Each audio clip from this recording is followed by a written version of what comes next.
السلام علیکم ورحمۃ اللہ وبرکاتہ۔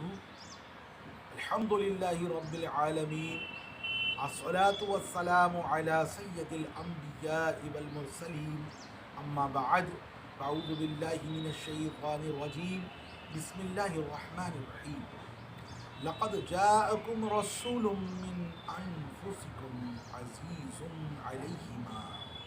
علیہ ما عنتم حریص علیکم بالمؤمنین رعوف الرحیم۔ صدق اللہ العلی العظیم۔ سرور کہوں کہ مالک و مولا کہوں تجھے، سرور کہوں کہ مالک و مولا کہوں تجھے، باغ خلیل کا گل زیبا کہوں تجھے۔ اور تیرے تو وصف عیب تناہی سے ہیں بری، تیرے تو وصف عیب تناہی سے ہیں بری، اے میرے شاہ میں کیا کیا کہوں تجھے۔ اور رضا نے ختم سخن اسی پہ کر دیا، رضا نے ختم سخن اسی پہ کر دیا، خالق کا بندہ خلق کا آقا کہوں تجھے۔ سبحان اللہ سبحان اللہ۔ آج ایک مرتبہ پھر آپ کی خدمت میں حضور چراغ ملت علیہ الرحمت والرضوان کی ماہانہ عرس کے موقع پر حاضر ہو گئے ہیں۔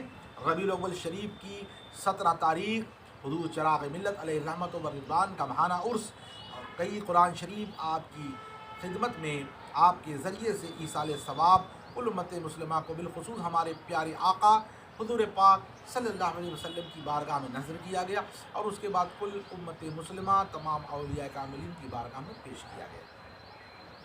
جنہوں نے بھی اس تقریبات میں حصہ لیا، درود پاک پڑھا، سورہ یاسین شریف پڑھی، قرآن کے پارے پڑھے، جو کچھ بھی پڑھا، اللہ اس کو اس کی بہترین جزا ان کو اللہ تعالی عطا فرمائے۔ آج کا عنوان سورہ مبارکہ جیسا کہ آپ نے سن لیا، سورہ توبہ کی آیت نمبر 128 اور 129۔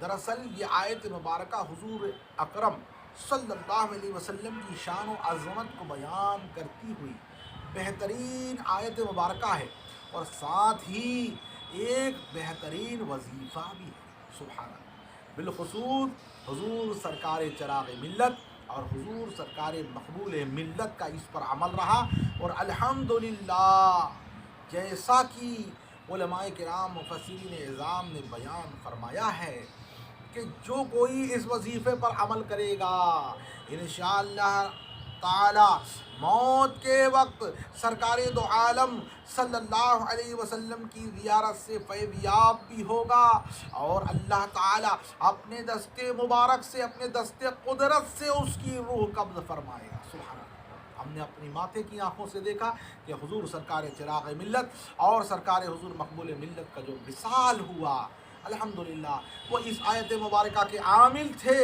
اور الحمدللہ ایسی ان کی روح تن سے جدا ہوئی کہ کیا کہنے تھے حضور پاک صلی اللہ علیہ۔ یہ ہمارا وجدانی ایمان ہے کہ جلوہ محبوب میں روح دنیا سے رخصت ہوئی۔ عاشق زار کی آرزو ہے یہی، دل بے قرار کی آبرو ہے یہی، موت کے وقت سر ان کے قدموں میں ہو، دید ہوتی رہے دم نکلتا ہے۔ آیت مبارکہ کا ترجمہ ارشاد فرما رہا ہے، بے شک تمہارے پاس تشریف لے آئے تم میں سے وہ رسول جن پر تمہارا مشقت پہ پڑنا بہت بھاری گزرتا ہے، تمہاری بھلائی کے نہایت چاہنے والے، مسلمانوں پر بہت مہربان اور رحمت فرمانے والے۔ آیت مبارکہ میں اللہ رب العالمین نے اپنے پیارے حبیب صلی اللہ علیہ وسلم کی جو عظمت و شان بیان فرمائی ہے، جو رفعت و عظمت بیان فرمائی ہے، جو آپ کی بلندی بیان فرمائی ہے، آپ دیکھیے کہ دل اس سے باغ ہو جاتا ہے۔ حضور پاک صلی اللہ تعالی علیہ وسلم کو یہاں تک کہ ان آیت مبارکہ میں اللہ رب العالمین نے اپنے دو نام رعوف اور رحیم وہ بھی اپنے محبوب کو عطا فرما دیے۔ یعنی اللہ رب العالمین اپنے محبوب سے کس طرح محبت فرما رہا ہے۔ لہٰذا اس کے تعلق سے ایک روایت میں آپ کی خدمت میں عرض کر دوں، بہت ہی پیاری روایت ہے، ایک بہترین عمل ہے، انشاءاللہ اس کے صدقے اللہ کرے کہ ہمیں حضوری میسر آ جائے۔ حضرت سیدنا شیخ ابو بکر بن محمد فرماتے ہیں کہ میں حضرت سیدنا ابو بکر بن مجاہد کے ساتھ بیٹھا ہوا تھا، اتنے میں دیکھا کہ حضرت شیخ ابو بکر شبلی رحمۃ اللہ تعالی علیہ تشریف لا رہے ہیں۔ میں نے دیکھا کہ حضرت ابو بکر بن مجاہد کھڑے ہوئے اور حضرت ابو بکر شبلی جب قریب آئے تو ان کی پیشانی مبارک کو بوسہ دیا۔ میں حیرت زدہ تھا۔ جب میں نے بعد میں حضرت ابو بکر بن مجاہد سے پوچھا کہ حضور آپ اس طرح ان کی تعظیم فرما رہے ہیں، شبلی کی اس طرح آپ تعظیم فرما رہے ہیں، جبکہ بغداد کے اندر لوگ انہیں دیوانہ سمجھتے ہیں۔ آپ نے فرمایا کہ میں نے کچھ نیا نہیں کیا، میں نے وہی کیا ہے جو حضور پاک صلی اللہ تعالی علیہ وسلم کو میں نے کرتے دیکھا ہے۔ میں نے خواب میں دیکھا کہ حضور پاک صلی اللہ تعالی علیہ وسلم جب حضرت شبلی حضور پاک صلی اللہ تعالی علیہ وسلم کی خدمت میں حاضر ہوئے، حضور کھڑے ہو جاتے ہیں اور حضرت شبلی رضی اللہ تعالی عنہ کی پیشانی کو بوسہ لے لیتے ہیں۔ یہی عمل میں نے کیا ہے۔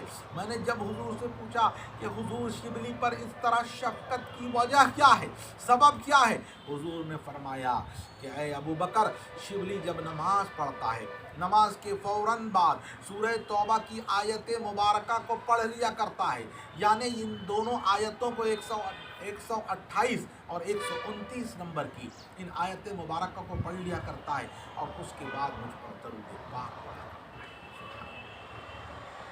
اس سے پتہ چلا کہ یہ آیت مبارکہ کتنی عظمت و شان والی ہے کہ اس آیت مبارکہ کی برکت سے حضرت شبلی کی بھی شان و عظمت بلند کر دی گئی، حضوری کا شرف حاصل ہوا اور سرکار دو عالم صلی اللہ علیہ وسلم کی شفقتوں سے نوازے۔ اللہ کرے کہ اس آیت مبارکہ کی برکتیں ہمیں بھی حاصل ہو جائے، ہم بھی ہر نماز کے بعد اس آیت مبارکہ یعنی لقد جاءکم رسول من انفسکم کو پڑھنے والے ہو جائیں، اور اس کی برکت سے اللہ تبارک و تعالی ہماری چاکنی میں، ہماری روح کے نکلنے میں ہمیں آسانی عطا فرمائے، اور ہم کو اللہ رب العالمین اپنے فضل سے اپنے محبوب کی زیارت کروا دے۔ تو انشاءاللہ ہم اور آپ کی نیت کریں کہ انشاءاللہ جب بھی اب نماز پڑھیں گے تو اس آیت مبارکہ کو ضرور پڑھ لیا کریں گے انشاءاللہ۔ اللہ تعالیٰ ہمیں اس آیت مبارکہ کے فضل و کمال سے مالا مال فرمائے، اس کی برکتوں سے اللہ تعالیٰ ہمیں مالا مال فرمائے۔ حضور سرکار چراغ ملت کے عرس مبارک کے موقع پر یہی آج پیغام میں آپ کی خدمت میں پیش کر رہا ہوں۔ اللہ تبارک و تعالیٰ ہمیں عمل خیر کرنے کی توفیق عطا فرمائے۔ کہیں بھی اگر کچھ غلطیاں ہو گئی ہوں پروردگار عالم معاف فرمائے۔ استغفر اللہ ربی من کل ذنب و اتوب الیہ، لا الہ الا اللہ محمد رسول اللہ صلی اللہ علیہ وسلم۔